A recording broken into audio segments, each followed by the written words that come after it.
negara subtropis, negara tropis, yang memiliki laut, yang memiliki pelabuhan, ternyata geografi itu matters. Nah, disinilah saya ingin mengcombine gitu ya, pendekatan ekonomi inovasi, peran inovasi, tapi juga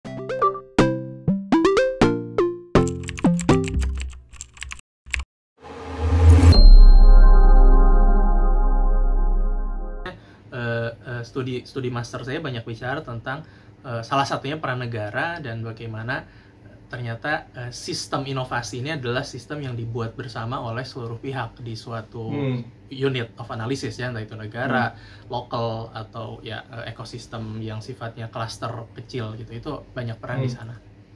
Gitu Mas, cerita panjangnya. Itu masih pendek sih itu. Sebenarnya biasanya panjang banget. Nah, sekarang gini, lo kan ngambil PhD lo itu soal economic geography, ya kan? Yes. Nah, itu kayak gimana sih economic geography? Kenapa lo ngambil itu kayak gitu? Karena jujur aja setelah gua googling sih, gua nggak banyak nemu clue sih. Lo itu mau ngapain sih sebenarnya? Itu barang apa gitu ya? Iya, lo itu mau ngapain sih? Iya. Nah, jadi waktu ini lagi-lagi nyambungnya dari cerita master ya. Jadi master saya itu akhirnya minat saya lebih ke economics of innovation, karena innovation science-nya di Theo Eindhoven itu kan bidangnya banyak ya. Ada yang history of innovation, ada yang politik of innovation. Kalau saya lebih sukanya economics of innovation. Jadi salah satu studi saya itu bagaimana ternyata ada dark side, sisi gelapnya dari inovasi gitu. Oke, kita sepakat inovasi itu penting untuk pertumbuhan ekonomi yang berkelanjutan, inovasi itu penting untuk mengenerate pekerjaan dan lain sebagainya. Tapi ada sisi gelapnya yang harus kita antisipasi. Salah satunya misalkan ketimpangan ekonomi. Pada akhirnya bagaimana kue inovasi ini bisa dibagi kepada sebanyak-banyaknya orang gitu. Nah, akhirnya kita bisa menemukan ternyata ada sisi lain yang harus kita pertimbangkan dari dampak inovasi ini. Dan ternyata menariknya konteks matters dalam aspek inovasi. Pada akhirnya ya, kalau kadang-kadang kita selalu memakai pendekatan one size fit all gitu ya. Jadi semuanya tuh kalau solusinya adalah A di Amerika, maka di Indonesia juga A gitu. Maka di Eropa juga A. Ada secara tidak langsung kayaknya mention Why Nation Fails deh kayaknya. Ya, itu buku yang canggih lah, itu nanti kita bedah buku lagi di sana ya. Okay. Tapi poinnya adalah ternyata konteks ini sangat penting dalam kita menerapkan sebuah kebijakan di sektor inovasi atau di sektor teknologi gitu. Jadi misalkan kita bisa melihat kenapa Amerika itu ketimpangan ekonominya tinggi, kenapa Eropa itu pajaknya tinggi, tapi di sisi lain startup justru lebih banyak tumbuh di Amerika yang notabene lebih timpang daripada di Eropa. Eropa ini stabil, tapi perusahaan-perusahaan inovatif tidak banyak lahir dari Eropa. Ya paling BlaBlaCar, Spotify, kehitung jari lah gitu. Tapi kalau kita lihat bagaimana digital teknologi sekarang itu tumbuhnya di Amerika. Nah, ini kan konteks matters banget. Dan pertanyaannya Indonesia itu lebih cocok dengan yang mana gitu. Pada akhirnya kita harus bisa mendefine identitas kita.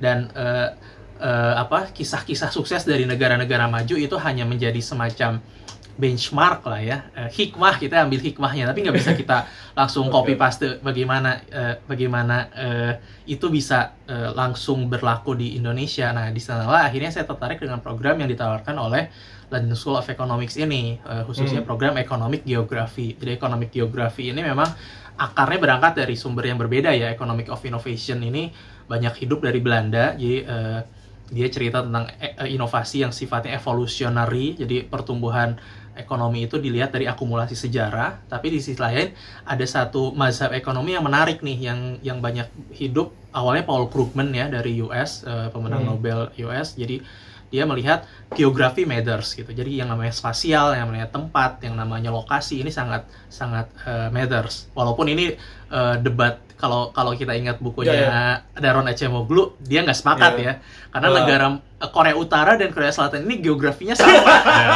Tapi yang satu institusinya inklusif, yang satu ekstraktif. Oke, kita sepakat ada peran institusi di sana. Tapi geografi juga matters. Bagaimana kita melihat negara subtropis, negara tropis, yang memiliki laut, yang memiliki pelabuhan, ternyata geografi itu matters. Nah, disinilah saya ingin mengcombine gitu ya, pendekatan ekonomi inovasi, peran inovasi, tapi juga bagaimana memasukkan faktor geografi gitu, yang ternyata pendekatan untuk Indonesia ini harus betul-betul sangat mempertimbangkan konteks gitu. Jawa, Kalimantan, Sumatera itu solusinya bisa jadi berbeda satu sama lain. Gitu sih, Mas.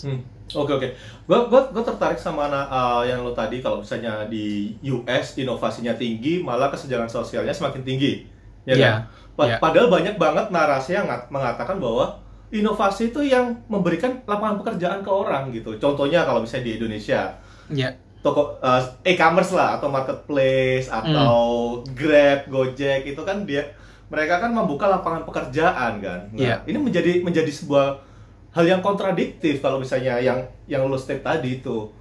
Kalau misalnya inovasi itu bagus, kenapa dia kenapa dia malah meningkatkan kesenjangan sosial gitu. Pertanyaan susah banget ini, Mas. Ya ini butuh kajian panjang lebar ya, maksudnya saya juga saya nggak bisa melihat dari berbagai sudut pandang. Cuma ada beberapa insight yang cukup menarik sebenarnya. Misalkan kalau kita bicara tentang bagaimana inovasi mengenerate pekerjaan, itu kan udah banyak diskursus dalam ekonomi tenaga kerja ya, labor economics itu. Misalnya kita mengenal kalau di labor economics itu ada Enrico Moretti, yaitu menggagas istilahnya multiplier effect, Mas. Jadi multiplier effect ini dia bicara bagaimana suatu inovasi yang masuk ke suatu sektor industri itu tuh bisa menjerat pekerjaan bukan hanya secara langsung, tapi juga secara tidak langsung menjerat pekerjaan lain yang berhubungan dengannya gitu. Misalkan kita bicara industri manufaktur, ada inovasi nih, kita membuat pabrik di suatu tempat menghasilkan kita bisa buka pabrik ada 100 orang karyawan baru gitu kan. Nah, perhitungan Moretti kalau di case United States, multiplier effect dari inovasi manufaktur itu 2 kali. Jadi artinya dibukanya satu pabrik yang mengenerate 100 orang buruh baru, juga bisa mengenerate 100 orang tenaga kerja lainnya di sektor yang tidak berhubungan dengan industri itu. Kebayang kan?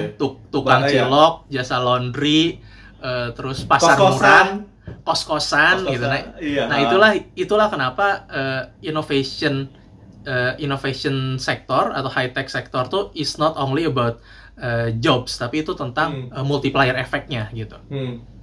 Nah, itu manufaktur. Kalau kita ngomongin high tech gitu, nanti high tech itu ada definisinya apa saja gitu ya, termasuk digital industry. Itu faktor pengalinya kalau kata Moretti di Amerika itu 6 kali lipat.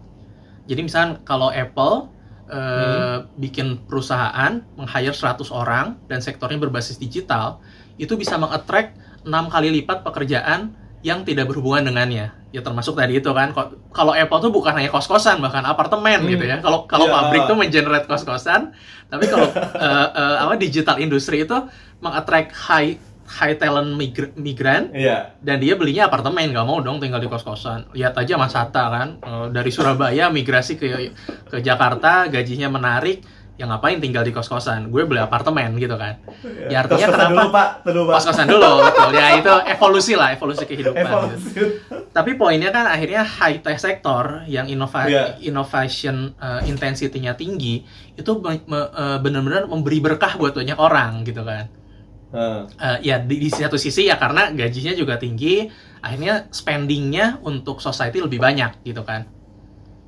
Nah, itulah yang sebenarnya filosofi dari kenapa inovasi ini penting. Salah satu channelnya adalah dia mengenerate pekerjaan yang bukan hanya pekerjaan di sektor tersebut, tapi juga di sektor-sektor lainnya yang bisa jadi berkaitan tapi tidak berkaitan secara langsung gitu. Nah, pertanyaan lanjutan dari gimana? Lanjut ya pertanyaan tadi ya. Lanjutin. Belum kejawab pertanyaannya. Belum. Karena tapi gue ngerasa berarti ini ya feeling gue ya. Gue kan sotoy kan masalah gini. Jadi it's another thing membuka lapangan pekerjaan sama inequality. Nah, pada akhirnya kita akan melihat akan ada winner dan loser dalam fenomena yang tadi gue jelaskan itu. Kebayang kan? Jadi ketika inovasi terjadi, di satu sisi ada orang yang terangkat kesejahteraannya karena inovasi ini. Tapi kita juga tidak bisa menutup mata akan ada industri-industri yang tersisihkan. Akan ada industri-industri yang ya itulah maksudnya mekanisme creative destruction ya. Maksudnya muncul perusahaan ya bagaimana Uber misalnya mendisrupt taksi gitu. Bagaimana Tokopedia mendisrupt UKM, enggak lah ya. Harusnya mengelevate ya. Mengelevate ya. Iya. Kalau hati-hati atau ya. Ya, tapi ya maksudnya, tapi poinnya bagaimana siklus inovasi ini juga pada akhirnya menghasilkan winner dan loser.